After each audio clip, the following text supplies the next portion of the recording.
ओम शांति।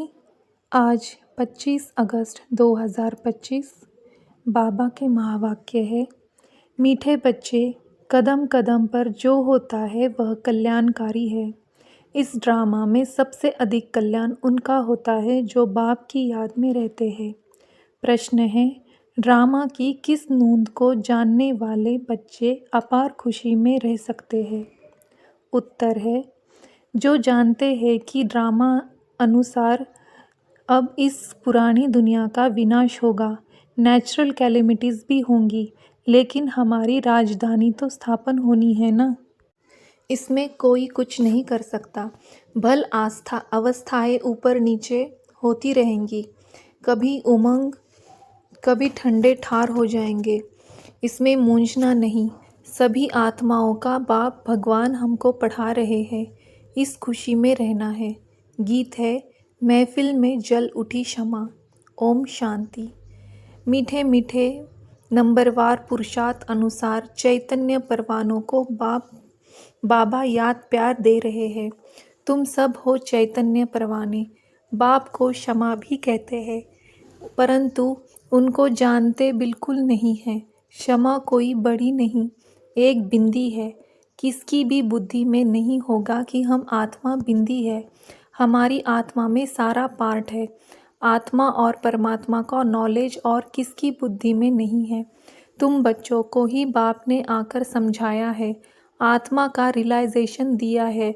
आगे यह पता नहीं था कि आत्मा क्या है, परमात्मा क्या है। इसलिए देह अभिमान के कारण बच्चों में मोह भी है, विकार भी है, बहुत है।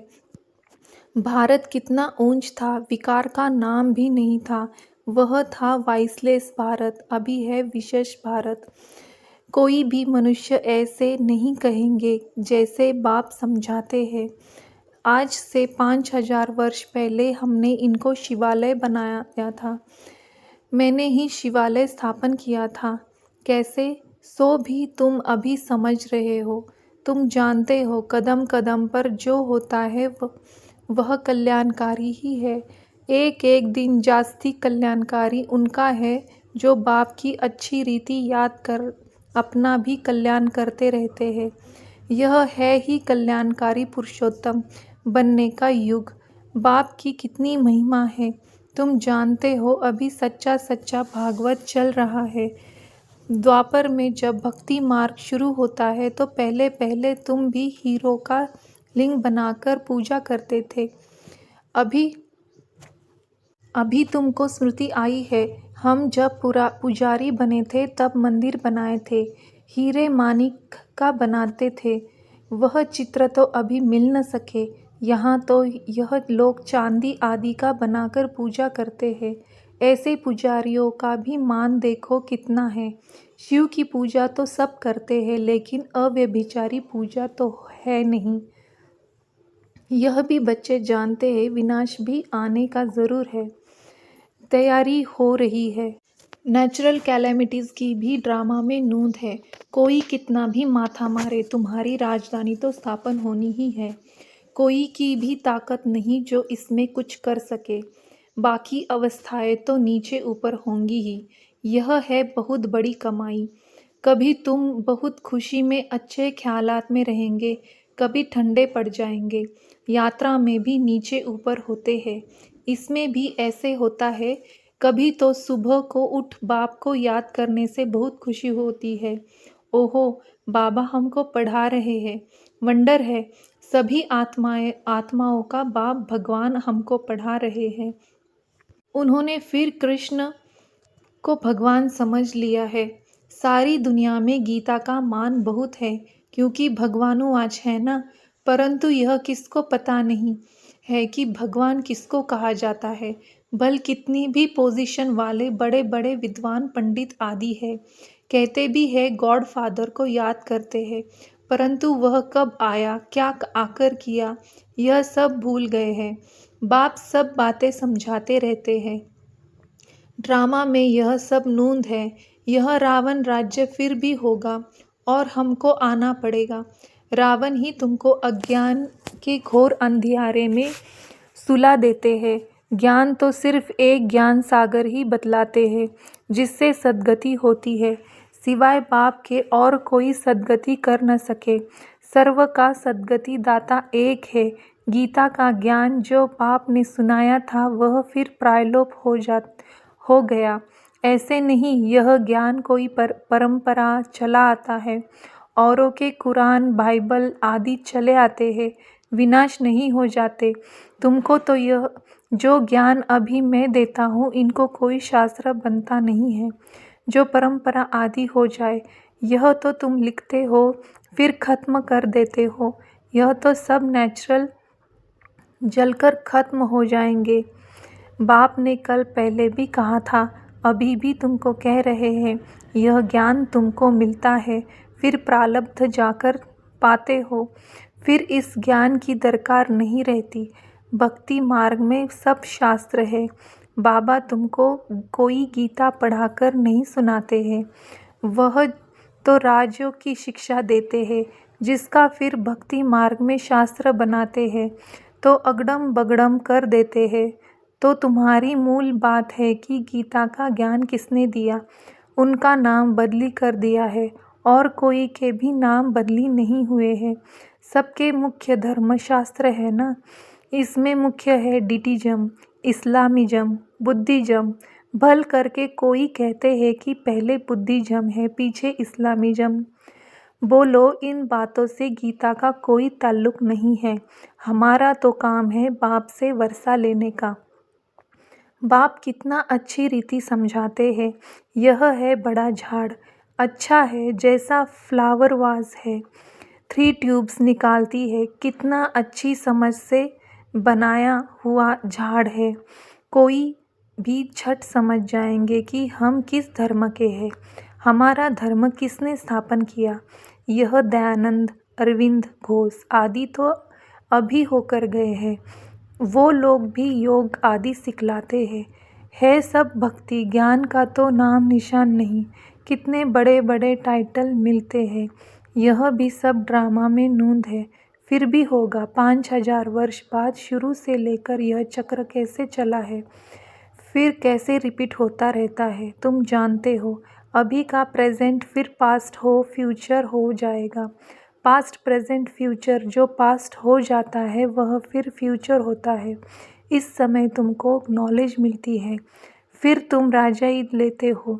इन देवताओं का राज्य था ना उस समय, और कोई का राज्य नहीं था। यह भी एक कहानी मिसल बताओ, बड़ी सुंदर कहानी बन जाएगी। लॉन्ग लॉन्ग एगो, 5000 वर्ष पहले यह भारत सतयुग था। कोई धर्म नहीं था, सिर्फ देवी देवताओं का ही राज्य था। उनको सूर्यवंशी राज्य कहा जाता था। लक्ष्मी नारायण का राज्य चला 1250 वर्ष।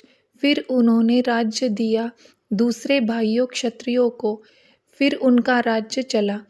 तुम समझा सकते हो कि बाप ने आकर पढ़ाया था। जो अच्छी रीति पढ़े वह सूर्यवंशी बने, जो फेल हुए उनका नाम क्षत्रिय पड़ा। बाकी लड़ाई आदि की बात नहीं है। बाबा कहते हैं, बच्चे तुम मुझे याद करो तो तुम्हारे विकर्म विनाश हो जाएंगे। तुम्हें विकारों पर जीत पानी है। बाप ने ऑर्डिनेंस निकाला है, जो काम जीत पर पाएंगे वही जगज्जीत बनेंगे। पीछे आधा कल्प बाद फिर वाम मार्ग में गिरते हैं। उन्हों के भी चित्र है, शक्ल देवताओं की बनी हुई है। राम राज्य और रावण राज्य आधा आधा है। उनकी कहानी बैठ बनानी चाहिए। फिर क्या हुआ, फिर क्या हुआ, यही सत्यनारायण की कहानी है। सत्य तो एक ही बाप है, जो इस समय आकर सारे आदि मध्य अंतों को तुमको नॉलेज दे रहे हैं, जो और कोई दे न सके। मनुष्य तो बाप को ही नहीं जानते। जिस ड्रामा में एक्टर है उनके क्रिएटर, डायरेक्टर आदि को नहीं जानते, तो बाकी कौन जानेंगे। अभी तुमको बाप बताते हैं ड्रामा अनुसार यह फिर भी ऐसे होगा। बाप आकर तुम बच्चों को फिर पढ़ाएंगे, यहाँ दूसरा कोई आ न सके।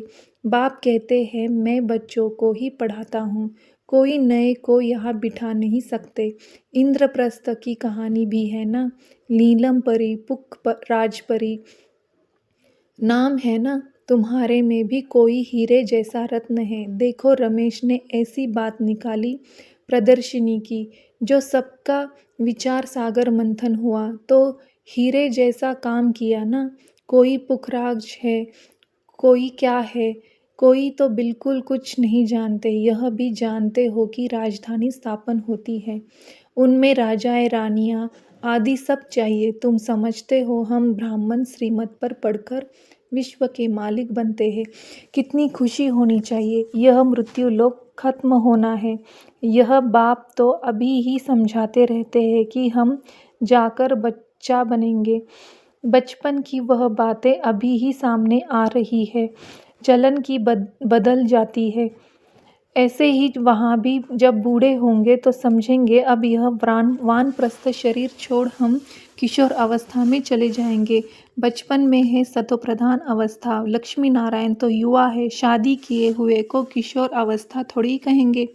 युवा अवस्था को रजो, वृद्धों को तमो कहते हैं। इसलिए श्री कृष्ण पर लव जास्ती रहता है तो लक्ष्मी नारायण भी वही, परंतु मनुष्य यह बातें नहीं जानते हैं। श्री कृष्ण को द्वापर में लक्ष्मी नारायण को सतयुग में ले गए। अभी तुम देवता बनने का पुरुषार्थ कर रहे हो। बाप कहते हैं कुमारियों को तो बहुत खोड़ा होना चाहिए। कुंवारी कन्या, अधर कुंवारी, दिलवाड़ा आदि जो भी मंदिर है वह तुम्हारे ही एक्यूरेट यादगार है। वह जड़, यह चैतन्य। तुम यहाँ चैतन्य में बैठे हो, भारत को स्वर्ग बना रहे हो। स्वर्ग तो यहाँ ही होगा। मूल वतन सूक्ष्म वतन कहाँ है? तुम बच्चों को सब मालूम है। सारे ड्रामा को तुम जानते हो। जो पास्ट हो गया है सो फिर फ्यूचर होगा, फिर पास्ट होगा। तुमको कौन पढ़ाते हैं यह समझना है। तुमको भगवान पढ़ाते हैं। बस खुशी में ठंडे ठार हो जाना चाहिए। बाप की याद से सब घोटाले निकल जाते हैं। बाबा हमारा बाप ही है, हमको पढ़ाते भी है, फिर हमको साथ भी ले जाएंगे। अपने को आत्मा समझ परमात्मा बाप से ऐसी बातें करनी है। बाबा हमको अभी मालूम पड़ा है, ब्रह्मा और विष्णु का भी मालूम पड़ा है। विष्णु की नाभि से ब्रह्मा निकला। अब विष्णु दिखाते हैं क्षीर सागर में, ब्रह्मा को सूक्ष्म वतन में दिखाते हैं। वास्तव में है यहाँ। विष्णु तो हुआ राज्य करने वाला। अगर विष्णु से ब्रह्मा निकला तो जरूर राज्य भी करेगा। विष्णु की नाभि से निकला तो जैसे कि बच्चा हो गया। यह सब बातें बाप बैठ समझाते हैं। ब्रह्मा ही 84 जन्म पूरे कर अब फिर विष्णुपुरी के मालिक बनते हैं। यह बातें भी कोई पूरी रीति समझते नहीं। तब तो वह खुशी का पारा नहीं चढ़ता। गोप गोपियाँ तो तुम हो। सतयुग में थोड़े ही होंगे, यहाँ तो होंगे प्रिंस प्रिंसेस। गोप गोपियों का गोपी वल्लभ है ना। प्रजापिता ब्रह्मा है सबका बाप, और फिर सब आत्माओं का बाप है निराकार शिव। यह सब है मुखवंशावली। तुम सब भी के भाई बहन हो गए। क्रिमिनल आय हो न सके, इसमें ही माया हार खिलाती है। बाप कहते हैं अभी तक जो कुछ पढ़ा है उसे बुद्धि से भूल जाओ। मैं जो सुनाता हूँ वह पढ़ो। सीढ़ी तो बड़ी फर्स्ट क्लास है, सारा मदार है एक बात पर। गीता का भगवान कौन? श्री कृष्ण को भगवान कह नहीं सकते। वह तो सर्वगुण संपन्न देवता है। उनका नाम गीता में दे दिया है। सावरा भी उनको बनाया है, और फिर लक्ष्मी नारायण को भी सावरा कर देते। कोई हिसाब किताब ही नहीं। रामचंद्र को भी काला कर देते। बाप कहते हैं काम चिता पर बैठने से सावरा हुआ है। नाम करके एक का लिया जाता है। तुम सब ब्राह्मण हो, अभी तुम ज्ञान चिता पर बैठते हो। शूद्र काम चिता पर बैठे हैं। बाप कहते हैं विचार सागर मंथन कर युक्तियाँ निकालो कि कैसे जगाए। जागेंगे भी ड्रामा अनुसार। ड्रामा बड़ा धीरे धीरे चलता है। अच्छा, मीठे मीठे सिकिलते बच्चों प्रति माता पिता बाप दादा का याद प्यार और गुड मॉर्निंग। रूहानी बाप की रूहानी बच्चों को नमस्ते। धारणा के लिए मुख्य सार है। पहली पॉइंट, सदा इसी स्मृति में रहना है कि हम गोपी वल्लभ के गोप गोपियाँ हैं। इसी स्मृति से सदा खुशी का पारा चढ़ा रहे। दूसरी पॉइंट है, अभी तक जो कुछ पढ़ा है उसे बुद्धि से भूल बाप जो सुनाते हैं वही पढ़ना है। हम भाई बहन हैं, इस स्मृति से क्रिमिनल आय को खत्म करना है। माया से हार नहीं खानी है। वरदान है, सेवा द्वारा योग युक्त स्थिति का अनुभव करने वाले रूहानी सेवाधारी भव। ब्राह्मण जीवन सेवा का जीवन है। माया से जिंदा रखने का श्रेष्ठ साधन सेवा है। सेवा योग युक्त बनाती है, लेकिन सिर्फ मुख की सेवा नहीं। सुने हुए मधुर बोल का स्वरूप बन सेवा करना, निस्वार्थ सेवा करना, त्याग तपस्या स्वरूप से सेवा करना, हद की कामनाओं से परे निष्काम सेवा करना, इसको कहा जाता है ईश्वरीय व रूहानी सेवा। मुख के साथ मन द्वारा सेवा करना अर्थात मन मनाभव स्थिति में स्थित होना। स्लोगन है, आकृति को न देखकर निराकार बाप को देखेंगे तो आकर्षण मूर्त बन जाएंगे। ओम शांति। अव्यक्त इशारे हैं, सहज योगी बनना है तो परमात्मा प्यार के अनुभवी बनो। बाप दादा का बच्चों से इतना प्यार है जो समझते हैं हर एक बच्चा मेरे से भी आगे हो। दुनिया में भी जिससे ज़्यादा प्यार होता है उससे अपने से भी आगे बढ़ाते हैं। यही प्यार की निशानी है। तो बाप दादा भी कहते हैं मेरे बच्चों में अब कोई भी कमी नहीं रहे, सब संपूर्ण संपन्न और समान बन जाए। यही परमात्मा प्यार सहज योगी बना देता है। ओम शांति।